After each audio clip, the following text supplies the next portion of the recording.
ตอนเช้าของวันที่1ธันวาคม2025นี้คณะคณะปกครองเมืองไซจำพรได้เข้าวางกระตาดอกไม้อยู่อนุสรณ์สถานประธานไก่สนพรหมวิหารผู้นำที่เสนกลมหักของปวงชนลาวทางชาติเพื่อแสดงความกตัญญูรู้บุญคุณอย่างล้นเหลือต่อผลงานอันยิ่งใหญ่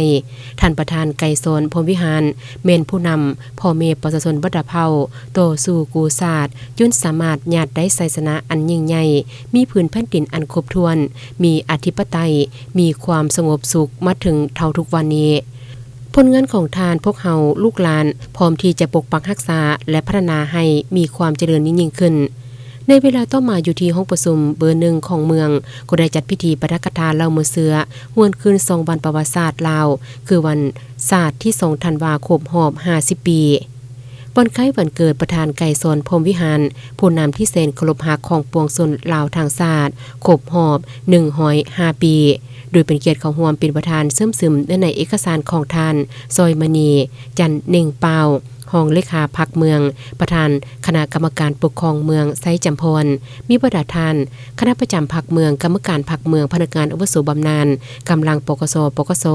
และพนักงานรัฐกรเข้าร่วม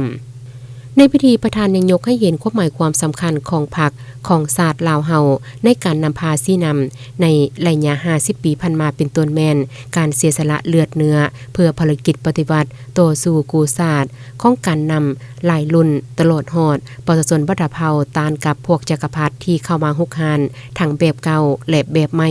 ประชาชนลาวบัดเผาถือกดขี่อย่างโหดหายป่าเถื่อนบ่มีสิทธิเสรีภาพเศรษฐกิจพบความยุ่งยากพื้นฐานโครงสร้างภายในประเทศถูกสงครามทำลายอย่างหนักหน่วงแต่ประชาชนลาวบัดเผาบ่ได้ท้อถอยบ่ยอมจำนนต่อศัตรูความเครียดแค้นยิ่งเพิ่มทวีหลายขึ้นกลายเป็นขบวนการต่อสู้ของมหาชนขยายกวางออกในทั่วประเทศกำลังการต่อสู้นับมือเติบใหญ่ขยายตัวและได้รับชัยชนะเป็นก้าวๆมาภายใต้การนำพาซี่นำของพรรคประชาชนปฏิวัติลาวอันสลาซ่องใสมหวันที่2ธันวาคมปี1975จึงได้สถาปนาสาธารณรัฐประชาธิปไตยประชาชนลาวขึ้นอย่างเป็นทางการและได้ปฏิบัติภารกิจ2หน้าที่ยุทธศาสตร์คือปกปักรักษาและสร้างสรรค์พัฒนาประเทศชาติบ้านเมืองให้มีความเจริญรุ่งเรือง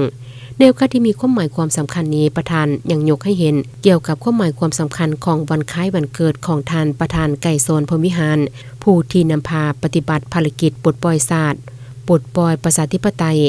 นำเอาพื้นแผ่นดินอันครบถ้วนมาให้ปวงชนลาวทางชาติมหอดตอนท้ายของพิธียังได้ประดับเรียนผลงานการเคลื่อนไหว50ปีให้พนักงานอาวุโสบำนาญการนำข้านเมืองพนักงานรัฐกรและนักธุรกิจที่ได้ประกอบส่วนในการสร้างสรรค์พัฒนาประเทศชาติเว้ารวมว่าเฉพาะเมืองไซจำพรให้นับมือเติบใหญ่เข้มแข็งเป็นก้าวๆมา